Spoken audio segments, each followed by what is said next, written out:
I built $1 million practice, then my family demanded to take over my successful business. I notice it the moment I step through my parents' front door. Something's off. The air feels charged, like the stillness before a thunderstorm.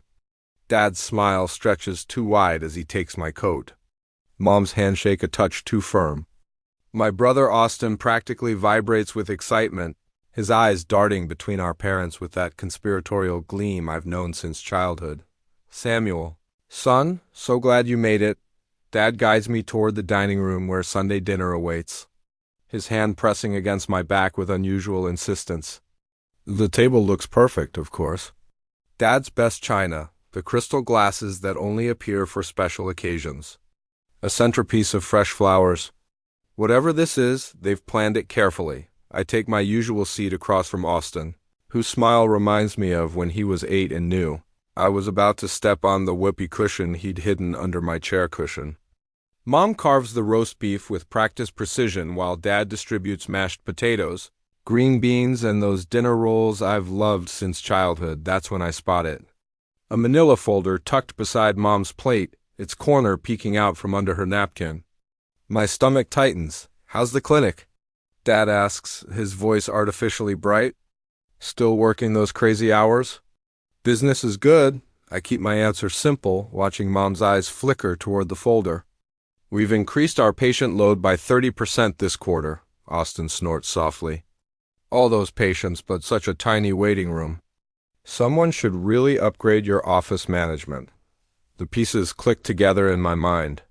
A puzzle I wish I couldn't solve. Mom clears her throat, setting down her fork with a deliberate clink against fine china. Samuel, we've been thinking about the future of your clinic. I freeze mid-bite, the food turning to sawdust in my mouth. Dad jumps in smoothly as if they've rehearsed this. Family businesses need family management? Son? Your mother and I have been discussing how to keep strong body physical therapy in the family long term. It's not a family business, I say carefully. I built it myself. With our support, Mom counters, reaching for the folder.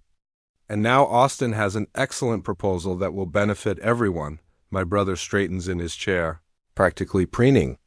I've worked up a business plan to become your practice manager. I'd handle all the boring paperwork stuff while you focus on patients. He leans forward, eyes gleaming. I'm only asking for a 30% profit share, which is really reasonable considering all the growth I'll bring. My heartbeat pounds in my ears. This isn't a casual Sunday dinner. It's an ambush. Memories flood back unbidden. Double shifts at the hospital cafeteria during physical therapy school. Sending money home to help. Austin through his freshman year of college while I ate ramen in a studio apartment with furniture rescued from curbsides. Midnight study sessions after 14-hour clinical rotations. The $195,000 in student loans that still drain my checking account each month. I already have a clinic. Manager, I say, surprised by the steadiness in my voice. Dad waves his hand dismissively. But Austin is the real people person. Remember how he charmed Dr. Williams at your clinic opening? She barely noticed you were there, I remember. Just like I remember Mom dismissing my academic honors at graduation. Book smarts don't build practices, Samuel, while photographing Austin in my cap and gown. I remember Austin's temporary help at the front desk last summer that resulted in unauthorized discounts to his fraternity brothers. The weeks I spent apologizing to patients after his scheduling mix-ups left some waiting hours and others turned away entirely. May I see what you've prepared? I ask, nodding toward the folder. Mom slides it across the table with a satisfied smile. It's already been drawn up by our attorney. Just needs your signature. I can start tomorrow. Austin claps his hands together. I already have ideas for redecorating your office. I take a deliberate sip of water, then set the glass down precisely on its coaster. With slow, measured movements, I reach for my own briefcase resting beside my chair. Before we discuss this further, I say, there's something you should see. In the weighted silence that follows, I unlock my briefcase with a click that echoes like a gunshot. My mother's confident smile falters as I withdraw a leather portfolio, the expensive one I splurged on after landing the contract with Denver Sports Medicine. What's this? Mom's voice holds the faint tremor of a woman unaccustomed to surprises. Dad glances nervously between his wife and Austin, his fingers fidgeting with his napkin. Austin's smile, so triumphant moments ago, begins to wilt around the edges as I carefully arrange my documents on the table. 3 weeks ago, I signed a management services agreement with Colorado Healthcare Partners. I tap the top page where their corporate logo sprawls across the letterhead. They're managing all administrative aspects of strong body physical therapy going forward. Mom reaches for the papers, her brow furrowed. You can't make decisions like this without consulting family. Actually, I can. I slide another document toward her. I've highlighted section 4.3 for your convenience. No family members may be employed in management positions without unanimous board approval. The board consists of myself and 2 partners from CHP. Austin's face flushes crimson. You did this on purpose. I made a business decision. I maintain eye contact with my brother, refusing to look away first. One based on previous experience. From my portfolio, I extract a folder containing patient complaint forms, all meticulously organized by date. These are from last summer when you worked at the clinic. I don't need to open it. The thickness speaks volumes. 18 scheduling errors resulting in double-booked treatment rooms. 25 unauthorized discounts, including 12 to your fraternity brothers. 37 billing code errors that nearly triggered an insurance audit. Dad reaches across the table, his fingers stopping just short of touching mine. Samuel, son, everyone makes mistakes when they're learning. These weren't learning mistakes. I stand slowly, finding unexpected power in towering over my seated family. These were careless mistakes made by someone who thought rules didn't apply to him. I withdraw another document. This one created by my accountant. This itemizes the $48,000 in free treatments provided to this family over the past 3 years. Mom's knee rehabilitation.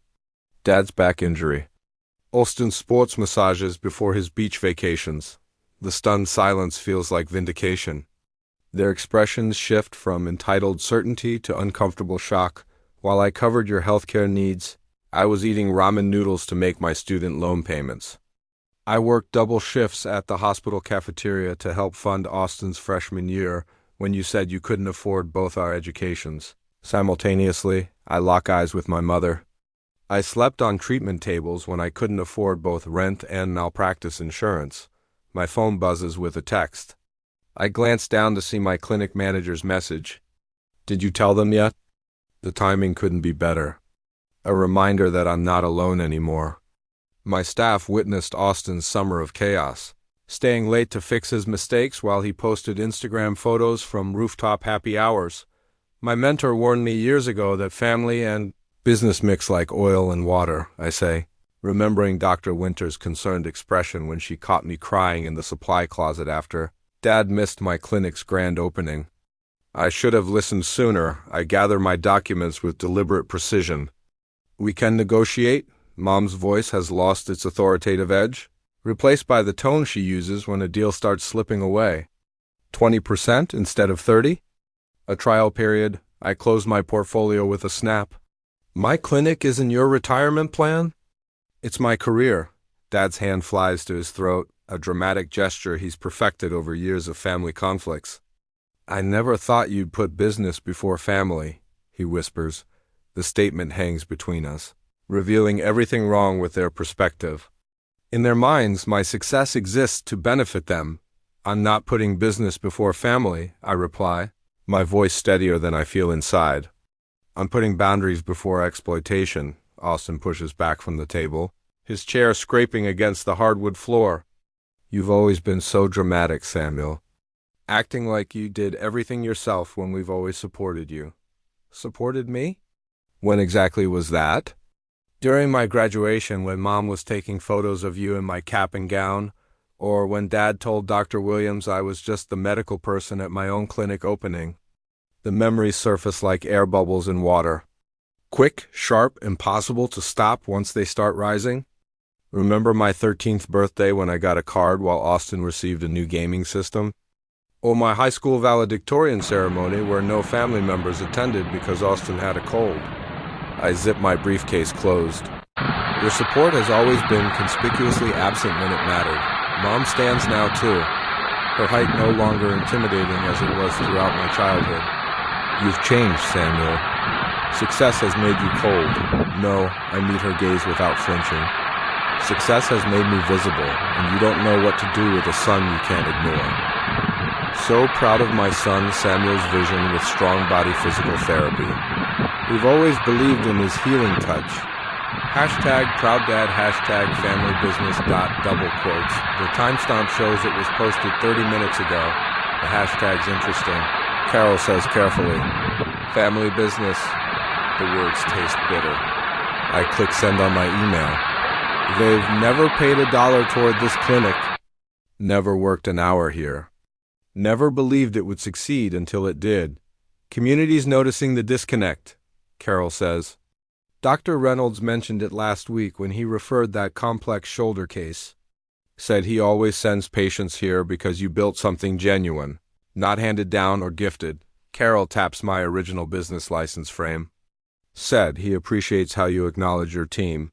Instead of bragging about your background, the staff meeting last Friday returns to mind where I credited our growth to the team's dedication rather than my own vision. I'd noticed Austin's friend Kevin in the waiting room during the meeting. Phone suspiciously angled toward our gathering, which reminds me, I say, pulling up another email. The scholarship fund is approved starting next semester. We'll support 3 physical therapy students with demonstrated financial need. Carol smiles. Your father called that wasteful charity when he overheard us discussing it. Exactly why it matters, I stand, stretching tired muscles. Any news from the accountant about their latest inquiry? Your mother tried charm, then intimidation, eventually left when Denise mentioned potential harassment charges. Carol's expression softens. There's something else. She pulls a handwritten note from her pocket. Your father stopped by during lunch. When I explained you were at the Children's Hospital Clinic, he left this. The envelope bears my name in Dad's perfect cursive. Inside, tear-stained paper contains desperate pleadings about missing my son. The final line requests a family meeting to heal old wounds at their house. Naturally on their terms. My phone chimes with a text from Austin. Miss you, big bro. Can we talk? Just us. Carol watches me process these latest maneuvers. Your mother's letter arrived in yesterday's mail, too. Very formal, suggesting family mediation with her attorney present. I laugh without humor. The tables have turned. Their friends are asking questions. Community members are noticing discrepancies between their claims and reality. Through the window, I watch 2 therapists I hired from disadvantaged backgrounds, guiding patients with the skill and compassion I'd fostered in our clinic culture. The afternoon sun illuminates our expanded treatment floor, built from my vision, my labor, my persistence, despite years of family dismissal. What will you tell them?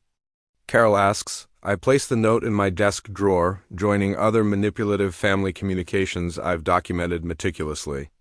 When they're ready for a relationship that doesn't involve exploiting my success, I say, I'll listen. Until then, my priority is protecting what I've built. In the waiting room beyond my office, I notice a familiar face. One of Austin's fraternity brothers who received unauthorized discounts last year. Today, he waits patiently, insurance card in hand, respect in his expression where entitlement once lived. The facade is crumbling, finally, 2 weeks later. The morning air carries the scent of fresh coffee and possibility as I arrive at Cornerstone Cafe 20 minutes early. My chosen battlefield. Neutral territory with just enough ambient noise for privacy without isolation. I select a corner table with clear sight lines to both entrances and settle into the chair facing the door. Old habits from years of watching for their approval. I arrange my leather portfolio precisely in front of me, its weight reassuring. Inside rests every text, email, and financial record documenting our entangled history. Can I get you something while you wait? The barista approaches with a genuine smile. Just black coffee. Thank you. My voice sounds steadier than I feel. Through the window, I spot them walking from the parking lot. Mom's shoulders square beneath her blazer. Dad fidgeting with his tie. Austin's confident stride betrayed by his nervous glances at our parents. They've coordinated their outfits in navy and gray tones. A united front dot the bell above the door chimes as they enter. The moment they spot me, their expressions shift subtly. Mom's jaw tightens. Dad's smile freezes. Austin's eyes narrow at the portfolio before me. Samuel, son. Dad reaches to hug me, but I remain seated, forcing him to awkwardly pat my shoulder instead. This is cozy, Mom says, settling into the chair opposite mine. We would have preferred dinner at home. Family matters should be discussed privately. This isn't just a family matter. I tap my finger on the portfolio. This concerns my business. Austin slides into the chair beside Mom, his cologne overwhelming the coffee aroma. We brought those pastries from that bakery you like. He pushes a paper bag toward me that I don't touch. A waitress appears, takes their order, and disappears with practiced efficiency. The moment she's gone, Mom leans forward, hands clasped on the table. Blood is thicker than water. Samuel, her voice drops to that authoritative tone she used when I missed curfew at 18. Family stands together, especially in business. Dad reaches across to squeeze my wrist. We've always been proud of you, son, always. Your mother and I tell everyone about our brilliant son. The doctor, physical therapist. I correct automatically. Doctor of physical therapy. Austin adds with surprising accuracy before launching into his rehearsed speech. Speaking of which, I've been thinking about our last conversation, and I realize I came on too strong. So I've drafted a new proposal. He produces a sleek tablet from his bag. A consulting arrangement instead of management. 4 days a week, better social media presence, corporate client outreach. I take a deliberate sip of coffee, letting the bitter warmth fortify me. Before we discuss any proposals, there's something you should know. The Hendersons asked me an interesting question at their anniversary party last weekend. The mention of our family friends causes all three to stiffen. They congratulated me on my family partnership and asked when you'd all join my practice. I opened the portfolio, revealing a neatly organized collection of papers. They seemed surprised when I told them you weren't partners in my business. Mom's face flushes. We never said. I have screenshots of your Facebook posts mentioning our clinic and the family practice. I slide the printed pages toward her. And text messages from the Wilsons asking about the family business Dad mentioned at the golf club. Dad's face pales. Samuel, it's just expressions of pride, is it? I withdraw another document. This is Dr. Reynolds' email asking why. Mom contacted him about partnership opportunities for the clinic. The silence stretches between us, punctuated only by the hiss of the espresso machine and murmured conversations from nearby tables. You've been watching us. Austin's voice carries a note of betrayal, as if I'm the one who violated trust. I've been paying attention. I meet his gaze steadily. The same attention I've given to building my practice while you were telling your fraternity brothers they could get free treatments. Mom attempts to seize control of the conversation. We're getting sidetracked. We're here to discuss Austin's role. Austin will have no role in my clinic. The words come out with calm certainty that surprises even me. Neither will you or Dad. Samuel. Dad's hand flies to his throat. After everything we've done for you? Everything you've done? I extract a spreadsheet from my portfolio. Here's an itemized list of the free treatments I've provided to this family over 3 years. Market value, $48,342. Here are the loans I gave. Austin during my first 2 years of practice when I could barely make rent. $18,650, still unpaid. Austin's face contorts. You said those were gifts? I said we'd figure it out later. It's later. Mom's businessman mask slips for the first time. You can't possibly expect repayment. After all you've what? I cut her off. After you missed my doctoral hooting ceremony for Austin's fraternity fundraiser? After you told Dr. Williams I was playing at business until I found a wife? After you dismissed my clinic opening as just another job? I placed my palms flat on the table, steadying myself. These are my terms for any future relationship. First, my business decisions are mine alone.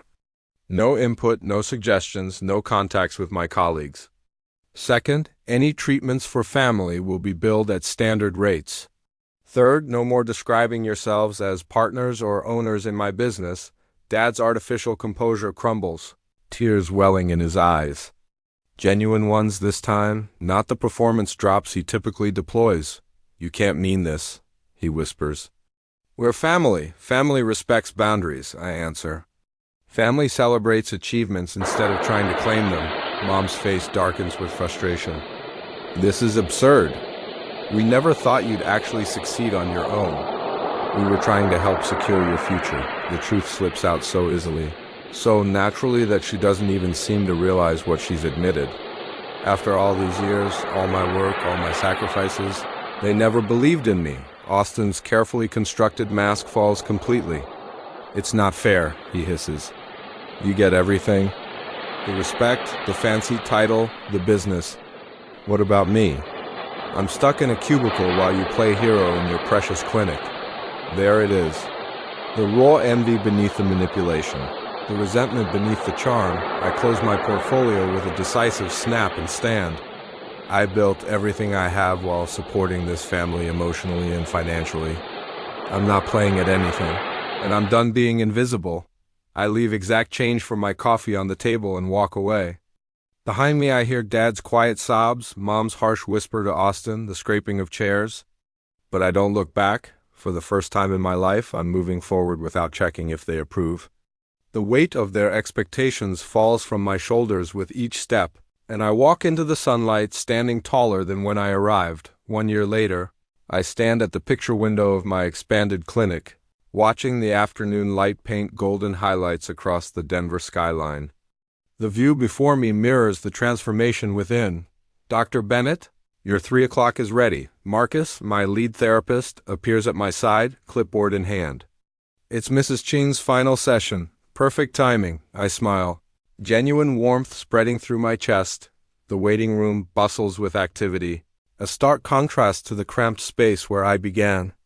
Now patients sit in comfortable chairs beneath framed community service awards that have joined my original business license on the wall. The waiting list for new patients stretches 3 months out. Mrs. Chun, an elderly woman with bright eyes and a spine curved from decades of hard work, beams as I enter the treatment room. There he is, she announces to no one in particular. The miracle worker himself, I laugh, setting her chart aside. The miracle was your dedication to the home exercises. Nonsense, she waves a weathered hand. My granddaughter says you're the best in Denver. And that girl researches everything. As I guide Mrs. Chun through her final stretches, I catch my reflection in the treatment room mirror. The tight shoulders and defensive posture that once characterized my stance have softened. I stand taller now, grounded in my worth. Later, I welcome 4 new graduates to my mentorship program. They gather around the conference table, eyes bright with the same determination that once fueled my midnight study sessions. The most important thing I can teach you isn't a technique, I tell them. Perching on the edge of the table, it's knowing your value. In this profession, you'll give constantly. Make sure what you're giving is respected. After they leave, I review the latest figures for our pro bono program serving underserved patients. The initiative now comprises 20% of our practice, a percentage that would have terrified me last year, but now fills me with purpose. My phone buzzes with a text from Lisa, my closest friend and leader of our professional men's support group. Ready for tonight? Your turn to share. A flutter of nervousness dances through my stomach. Tonight marks the first time I'll publicly share my full journey, family struggles included. The thought both terrifies and liberates me. Before leaving, I check my personal email. Dad has sent photos of his volunteer work at the community garden. His 4th message this week that doesn't demand anything from me. Small steps, but genuine ones. Mom's name remains absent from the sender list. Some wounds need more time than others. A separate email contains a job announcement from Austin. His first position at a corporate office with no connection to my clinic. The message lacks his usual excessive exclamation points, a subtle sign of his growing independence. The evening sun casts long shadows. As I arrive at Lisa's home for our monthly dinner, Unlike my parents' dining room with its oppressive formality, this space hums with authentic conversation. My chosen family of colleagues and friends pass dishes family style, their laughter a healing balm. To Samuel, Marcus raises his glass, who taught us all that standing your ground isn't selfish, it's necessary? As applause ripples around the table, I think of the scholarship I've established for PT students from challenging backgrounds, the boundary setting workshop I'll lead next month, and tomorrow's launch of our specialized vestibular rehabilitation program. When dinner concludes, I step onto Lisa's back porch. The mountains rise majestically against the horizon, steadfast and immovable, much like the boundaries I've learned to maintain. You look peaceful, Lisa says. Joining me, I am. I breathe deeply. I finally understand that I can heal my patients without sacrificing myself in the process. Tomorrow, I'll treat an elderly man with the same care I once lavished on family members who took without gratitude. The difference is he'll look me in the eye and say thank you, and I'll know I've been seen. I'm Samuel Bennett, I whisper to the mountains, and I heal people who value the healing. I lift my briefcase from the chair, surprised by how light it feels compared to the weight I've carried for years. For the first time since entering their house, I take a deep breath that doesn't hurt my chest. I'll see myself out. I turn toward the door, then pause. Oh, and starting next month, family treatments will be billed at standard rates. Our charity program is reserved for patients who can't afford care, not those who simply prefer not to pay. Behind me, I hear my father's shocked intake of breath, my mother's muttered curse, and Austin's theatrical sob. But for once, their reactions don't pull me back into the familiar dance of appeasement. I step out into the evening air where my phone buzzes with another message from my clinic manager. We're all here for you. And for the first time in my life, I truly believe it. That night at my apartment, memories flash back. My 13th birthday falls on a Tuesday in March, unremarkable except for the physics test I aced and the single card propped against my cereal bowl that morning.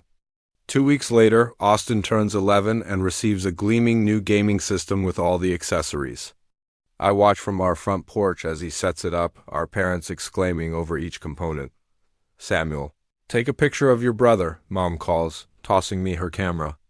This is a milestone. High school graduation brings academic honors. Valedictorian, science medal, full academic scholarship to Colorado State. The auditorium buzzes with proud parents clutching bouquets and cameras. Mine arrives 7 minutes after my speech, slipping into back row seats as I return to mine. Traffic was terrible, Dad whispers when they find me afterward, empty-handed. But we're here for Austin's soccer tournament tonight. You're coming, right? The pattern repeats through college. My Dean's List certificates arrive by mail at our family home while I work double shifts at the hospital cafeteria. The envelopes remain sealed on the kitchen counter for weeks.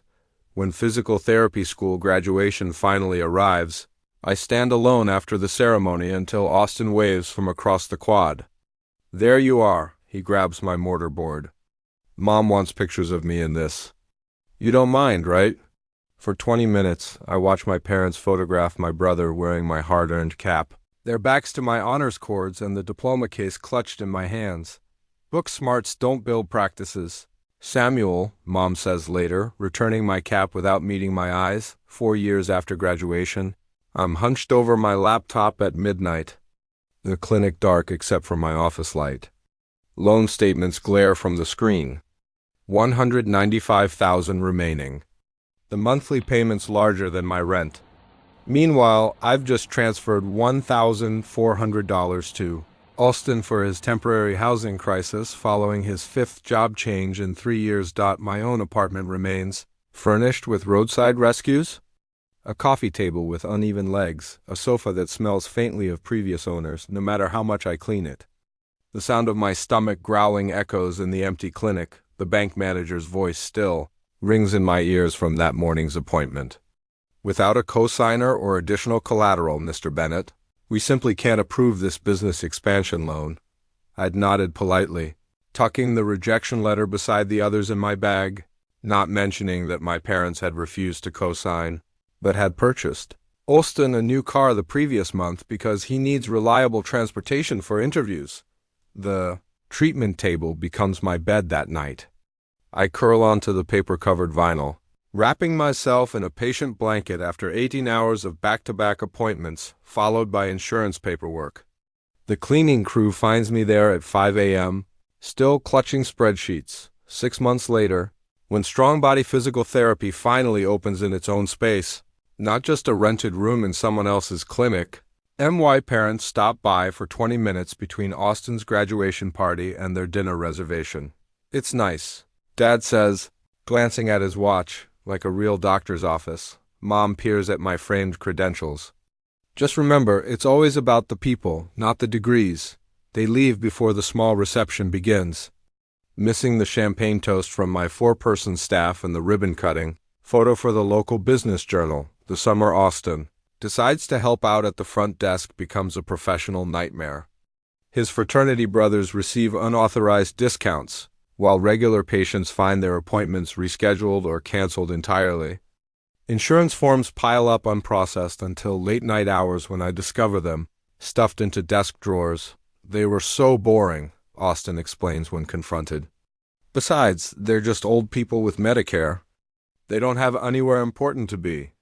After he leaves, I spend weeks making personal calls to every affected patient, rebuilding trust one apology at a time. The turning point comes unexpectedly during a meeting with Blue Shield's regional provider representative. The stern-faced man across my desk has rejected our previous 4 claim submissions, Mr. Bennett. Your documentation simply doesn't meet our standards. I slide a folder across the desk, interrupting his practiced rejection. These are revised protocols I developed specifically addressing your guidelines. I've cross-referenced each treatment code with your latest manual. His eyebrows rise as he flips through meticulously annotated pages. You did this yourself? Every night for 4 weeks. His assessment is blunt. Most providers just argue or give up. 3 days later, the insurance company approves our entire claims backlog. Within months, physician referrals increase as word spreads about our exceptional documentation and outcomes. The first profitable month arrives after 3 grueling years. I stare at the accounting software late one night, verifying the numbers 4 times before allowing myself to believe them. No one is there to celebrate with me. But for once, the silence feels like power rather than abandonment. I realize something profound as I lock up that night. My invisibility has become my superpower. While my family focused on Austin's charm and social connections, I built something substantial in the shadows. Ellen Morgan, my clinic manager, proves this theory when she declines a hospital position offering significantly more money to stay with strong body. They don't value people like you do, she tells me, tearing up the offer letter. I've worked in healthcare for 25 years, Samuel. What you're building here is special. When Austin's scheduling disasters create chaos, my staff stays late without complaint, ordering pizza and tackling the backlog together. We've got this, Carlos, my lead therapist, assures me as midnight approaches. Your brother's interesting, but we're a team. 6 weeks after the confrontation at Sunday dinner, my corner office offers a panoramic view of Denver's skyline, though I've positioned my desk to face the treatment floor instead. Through the glass wall, I watch Marcus guide Mrs. Patterson through her post-stroke exercises. Marcus's patience mirrors what I strive for with every patient, something my family never understood about healing. The contrast between my modest office and our state-of-the-art treatment areas isn't accidental. While patients deserve cutting-edge equipment, I've learned to function perfectly well with a second-hand desk and simple chair. Every dollar saved is reinvested where it counts. I straighten the original strong body physical therapy sign mounted on my wall, salvaged when we expanded last month from 4 treatment rooms to 16. From me alone to a team of 18 therapists who share my vision of patient-first care. My phone vibrates for the 4th time today. Dad again. I silence it without looking at the message. It will be like yesterday's and the day before. Just checking in, son, with a thinly veiled question about clinic operations or subtle mention of Austin's latest unemployment crisis. The calls increased after I refused their dinner invitations for 7 consecutive weeks. Dad cycles between guilt, we never see you anymore. And false business interest. Have you considered offering discounts to senior communities? Mom attempted to contact my accountant directly last week, thankfully warned by my advance call explaining the situation. Their most desperate move came yesterday when Austin appeared unannounced during our busiest afternoon, waving a folder of incredible marketing ideas that miraculously required his full-time employment to implement. Mark, my front desk manager, followed protocol exactly. Offered him a seat in the waiting room and called me immediately. I didn't interrupt my patient session. The afternoon sun warms my face as I open my laptop, reading the email I've drafted, deleted, and rewritten 16 times. It's measured, precise, and absolutely necessary. To my family, as I have already told you, after careful consideration, I'm establishing professional boundaries regarding strong body physical therapy. The clinic remains closed to family employment or management input. All treatment services will be billed at standard rates. Business discussions are limited to my management team. I remain open to rebuilding our personal relationship separate from my professional life. Samuel, my finger hovers over send as my office door opens. Carol, my clinic manager, appears with 2 steaming mugs. Thought you might need reinforcements, she says, placing coffee beside my laptop. I saw the social media post. I raise an eyebrow.